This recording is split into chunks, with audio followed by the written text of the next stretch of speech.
Ngayon medyo kabado.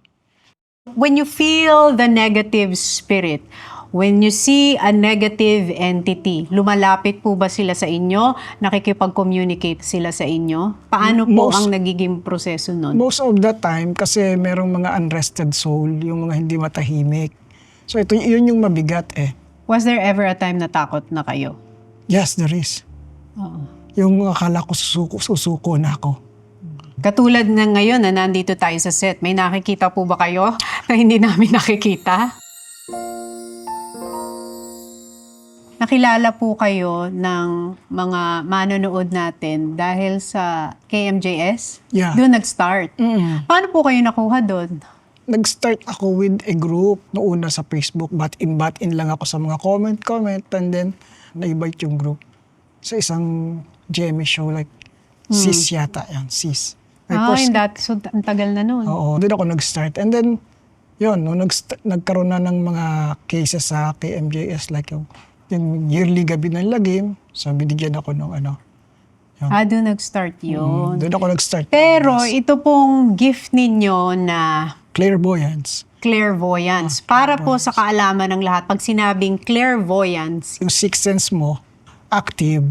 Halimbawa ako, pag pumunta ako sa isang lugar, may makikita ako na hindi nakikita ng iba. May maaamoy ako na hindi naamoy ng iba. O kaya may mga bulong na ako lang yung nakakarinig. katulad na ngayon na nandito tayo sa set, may nakikita po ba kayo na hindi namin nakikita? Oh, so far, wala naman. Ay, so far wala naman. Praise Oo. God. Pero may mga studio kasi ako napuntahan na meron. Yung pag pumasok ka sa isang lugar, pag may mga unwelcoming na entities, nararamdaman ka agad. So, ibig sabihin, positive yung vibe ng lugar. That means, positive yung vibrations ng mga tao. Positive ang lugar, so positive ang vibration ng mga tao. Yan ang maganda naman. When you feel the negative spirit, when you see a negative entity, lumalapit po ba sila sa inyo? Nakikipag-communicate sila sa inyo? Paano po ang nagiging proseso nun? Most of the time, kasi merong mga unrested soul, yung mga hindi matahimik. So yun yung mabigat eh. Mga namatay na hindi nabigyan ng justice. O kaya naman yung aksidente na parang yung biglaan. So Unfinished. oo, marami silang unfinished business. So yun. Naghahanap sila ng mga makakaunawa sa kanila. Meron kasi mga cases na halimbawa, may napuntahan ako, may nagpakita, may nakipag-usap, na hindi pala alam ng family niya na nawala na siya. So parang mga ganon. Pag po sila lumapit sa inyo, ano po ang form of communication nila? Telepathic yung ano nila. They speak to you not sa pamamagitan ng pag-uusap, pero sa utak, sinisend nila yung message. Ano po usually ang message na sinisend ng mga unrest spirit? May time na, kunyari, nagpunta ako sa isang bahay, na-invite ako to cleanse the area kasi may nagpaparamdam. Tapos, nandun yung spirits, and then biglang sasabihin sa akin, pakisabi mo nga kay nanay, hindi na ako makakatikim nung paborito kong ulam na niluluto niya, sinigang. So yung ganon. So out of nowhere, sasabihin ko yun kasi yun yung sinabi niya sa akin. And then magugulat sila. How did I know na yung anak niyang nawala, paborito yung sinigang na yun. And specifically, spare ribs, yung ganon sasabihin. Kasi usually yung ganyang klaseng gift, kung hindi ka marunong mag-handle, it can come off as a curse or as a blessing. Yes. At mas madalas, mapapagkamalan kang krong-krong. Parang ganon. Kasi So hindi ka paano nyo po hinandle yun? Lalo na nung nagsisimula kayo. Kasi kung babalikan natin sa childhood, kailan nag-start itong may nakikita kayo, may nararamdaman kayo? Nung bata ako kasi sakitin talaga ako. So at the age of 7, hindi ako nakakalakad. Bedridden ako for almost 2 years dahil nagkaroon ako ng polio.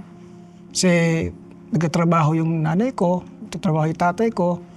So lagi lang ako nag-iisa sa bahay. So yun yung time na mayroon akong prominenteng kalaro before na bata. Naakala ko, kapitbahay namin yun kasi nga hindi naman ako nakakalabas. So akala Ano ko... yung tsura ng bata?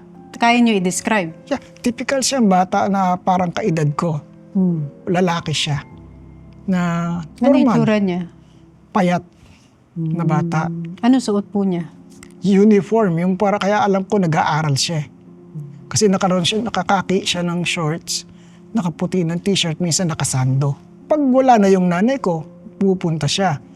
Paano? Papasok sa pinto, ganun, makikita nyo? Parang makikita ko na lang siya, nandun na siya sa loob eh.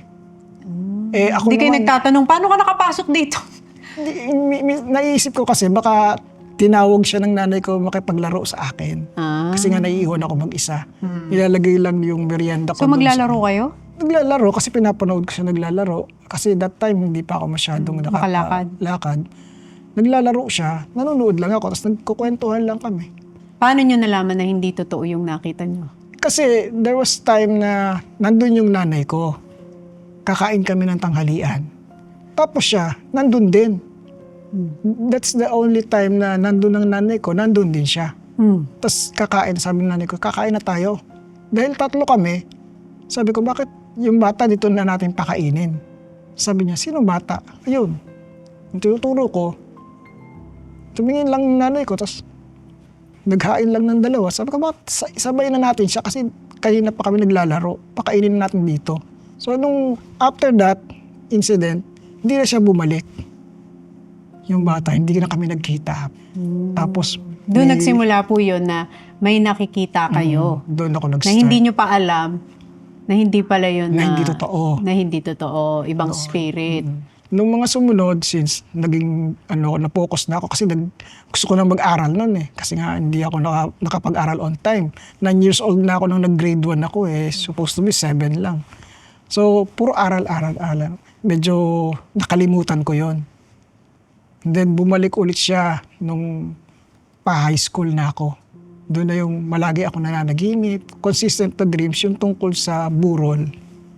Na palagi, yun ang nakikita ko palagi yung mga kapitbahay Nung namin. high school? Yeah, high school na yun. Nung nangyari siya ng actual, tatay ko pala yung nakaburol. So yun yung Parang meron ng mga visions na pinapakita. na parang that's the turning point na nung high school ako. Ano po yung astral projection? Ang astral projection is yung pag-alis nung spirits mo sa katawan at pagpunta sa ibang lugar. Merong astral projection na hindi mo sinasadya. Yung nangyayari yan mostly gabi-gabi, kahit kanino naman. Yung akala mo na nanaginip ka. Very clear yung nakikita mo, tapos darating yung time, pag sabi, parang nakita ko na to, parang napunta Deja vu. na ako. Yeah, yung deja vu. Yung deja vu, naging term lang na deja vu, pero actually parang nangyari mo na yun, na-experience mo na yon at some point. Yung sinasabi nating lahat, alam mo nangyari na to, sinabi Yan, mo na yan. mismo. Alam mo nagpunta na ako dito, nakita ko na yan. Alam mo, ba may dumaan sa harap mo, napaniginipa, alam mo nangyari na to na may dumaan Yun, sa harap ko. Yung isang snap, naalala mo. Kasi at some point, nangyari yan during your sleep, yung pagtulog mo, kala mo panaginip. So binigyan ka ng advanced vision about doon sa mangyayari. Pero kanina may interesting kayong sinabi na minsan pumupunta kayo sa isang lugar tapos you are asked to drive out the negative entity. Ano po ang ginagawa nyo para mapaalis yung negative spirit? Merong tayong tinatawag na mga ritual, different rituals na inaaral din naman. Saan nyo po natutunan yung ritual? Nag-start ako, nagbasa-basa lang naman, and then I joined yung mga grupo-grupo, and then sabay-sabay kami, and then so nagpe-perform kami ng mga ritual. Ito po ba ay witchcraft? Ang witchcraft kasi meron kang mga material things na ginagamit mo that represents, kunyari, meron akong gustong i-manifest, like for example, pera. So magpe-perform ka, tahanap ka ng mga object na connected doon. So parang you're attracting it using yung mga objects. Like yung mga crystals? Pwede, yes. Yung di ba yung mga money crystals, yung mga ganitong crystal, it attracts money. Kasi yung crystal kasi is parang antena. So parang amplifier ang crystals, parang siyang antena na Ang question ko is, how come it works for others, sa iba hindi siya nagwo-work? We have different level of frequency kasi. We have different level of energy. While you are manifesting, but you're still vibrating on the lower frequency. Pero ang gusto mong ma-achieve is yung mataas na level ng frequency, pero ayaw mong pumantay doon. I want to manifest a car. Pero sa sarili mo, may doubt ka na, paano ako magkakakotse? Paano ako mag-ano? Kasi sa manifestation kasi, isipin mo muna, lagay mo muna, i-act mo siya, like you're already...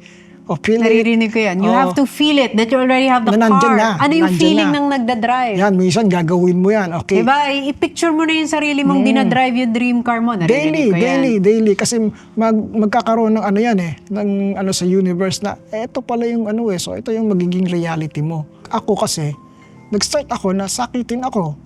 So, ang naririnig ko sa tao at sinasabi sa nanay ko, bakit hindi na lang mamatay ang anak mo? Hindi naman na makakatapos yan, hindi makakagraduate yan. Kawawa naman. So, kung iyon ang inabsorb ko, malamang hanggang ngayon kawawa ako. Diba? Kasi hindi na ako magsisikap Hirap na akong makatayo. So, hindi ako makakalakad. Kasi hindi ko isipin na kaya kong lumakad kasi kawawa na nga ako So, that turning point, yun yung ginawa kong, sinabi niyo hindi ako makakagraduate Sabi niyo hindi ako makatapos ng pag-aaral. I don't care kung ilang taon ako mag-aral, basta mahalaga makakatapos ako. So, true enough. So, you believe in universe. You believe in the cosmic powers that's happening. You also believe in God. Yeah, I do believe that there is someone or there is a force greater than All of us. all of us. In all But, of this. Yes. Kaya lang, nagkakaroon lang kasi ng variation sa faith. Faith is yung anong religion mo, paniniwala yes. mo. Kasi lahat yan depende sa faith, where you stand in your faith. Religion is different from spirituality. That's how I see it. Kasi ang spirituality, you can be spiritual but not religious. You can be religious pero hindi ka naman spiritual. So ano yun, di ba? Yung pumupunta ka lang doon kasi yun yung nakasanayan. Routine mo yan. Parang Every pumapasok sa Sunday, I school. had to go to church.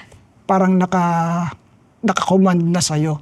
Pag sa spirituality kasi, napapansin mo yan. When you are awakened, ang mahalaga kasi, individually, you grow.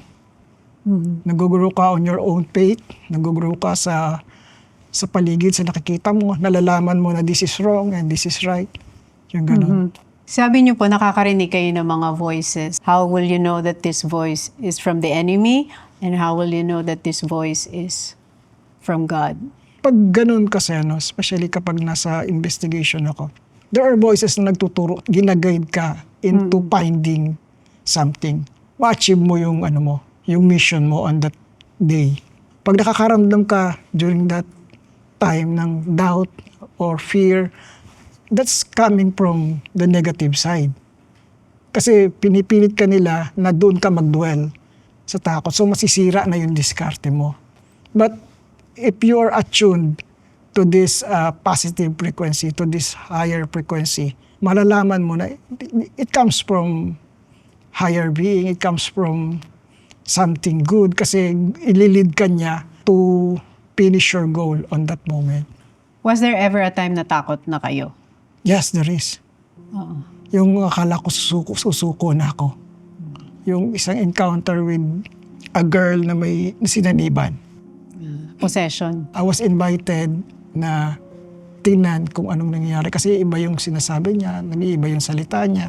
Doon ko nakita kasi yung lumulutang. Lumulutang talaga siya. Ganito kasi, bali, hawak siya ng 4 na tao. Kasi nga, ang lakas niya Ang lalaki nung pumipigil, tinatapon niya lang. Yun, natakot po kayo doon, yun ang witness niyo. That's the time na muntik na akong sumuko kasi ang tagal na. So exhausting na. Ano pong ginagawa niyo pag gano'n ang incident? During that time is talagang naging firm lang ako na you have no authority over that body. Kailangan umalis ka dyan. Naniniwala po ba kayo sa sumpa? Yeah. And gaano ka-effective ang isang sumpa? Kapag naglabas tayo ng salita, mas maraming laman na galit, mas nagiging matalab yung sumpa. Kaya di ba kasabihan ng matatanda, ay naku, ano yan, may Na sinumpa yan. Sinumpa yan, ng may magulang niya. sangasanang dila yan. Pag nagsabi yan, nangyayari. Sinumpa ng magulang yan, kaya nagkaganyan ng buhay niyan. Naririnig ko yan So, yung mga unang panahon noon. Yun. And up to now, may mga nagpa-practice niyan. Pupunta ka sa kanila because meron kang kaaway. So that's witchcraft. part of the witchcraft is yung paggagawa ka ng spell para sa ibang tao. Kaya lang, most of the time, hindi mo alam kung justified o hindi eh. Bakit hindi natutuloy ang sumpa sa isang tao? Yung mga tao na hindi tinatalaban ng sumpa is dahil hindi sila kumakapit doon sa negatibo na naririnig nila.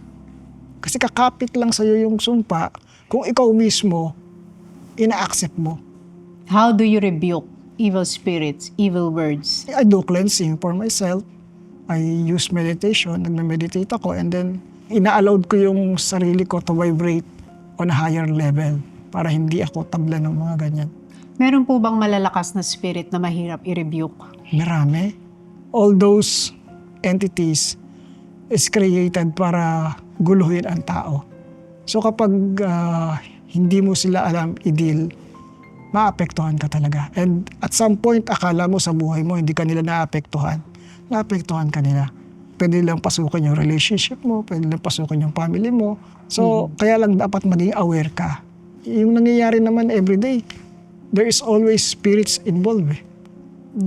Kaya nga, lagi mo sinasabi, nandiyan naman yung guardian angel ko para bantayan ako. So, there is always a spiritual warfare happening every time and Every day. anywhere. Every day, anywhere. Ako favorite yan verse na sinasabi ng daddy ko. Now, for we are not dealing with flesh and blood. Yes, Ephesians 6:12. Yes, we are not dealing with the flesh and blood. The real war is in the spirit. Yes. Everything is a spiritual warfare. Mismo. What's happening in our lives. So, tayo ay mga pawns lang doon sa labanan nila. Oh, Ang labanan ay hindi sa laman, kundi sa spirito. may suot kayo na may triangle. Sa practice kasi, sa occult, this is just a symbol of the third eye, which is wisdom. You have to appreciate everything. You have to know things na hindi na papansin ng iba. So parang i-accept mo siya at alamin mo yung totoo. Kayo po, if I ask you, where do you think you get your wisdom from in discerning things? Sa akin, I know it comes from someone out there who's above us all na tinutulungan kasi ginagamit ko naman siya to help others. So I take it Are as you talking my mission. about God when you say Yeah. the source of wisdom? Yeah. So in life, what do you ultimately believe? Passersby lang tayo dito. Hindi naman tayo mag-uugat dito eh. Para sa akin, gawin mo na yung dapat pinakatamang alam mo. Kasi yun lang naman yung legacy maiiwanan mo eh. What do you think is the ultimate purpose ng ginagawa ni Kuya Ed? Gusto kong maunawaan ng tao na hindi lang naman talaga tayo yung nilikha. Marami pang iba na we can coexist even with those entities na hindi tao. So, yung mga souls, kaya yan nagkakaganyan kasi hindi pa nila na-achieve yung gusto nila. That's why may reason sila to go back. Yun lang naman yung gusto ko. Ayoko nung nakikipagtalo. Hindi naman kasi para doon yung ginagawa ko eh. Gusto ko lang makapag-share ng knowledge. And I'm happy doon sa ginagawa ko. And at some point, I know may mga natutulungan din naman. And this is probably my mission. And right now, I'm on it. Nandito na ako para tuloy ito. At the end of the day, sa dulo ng buhay ni Ed Caluwag, may naiwan akong legacy.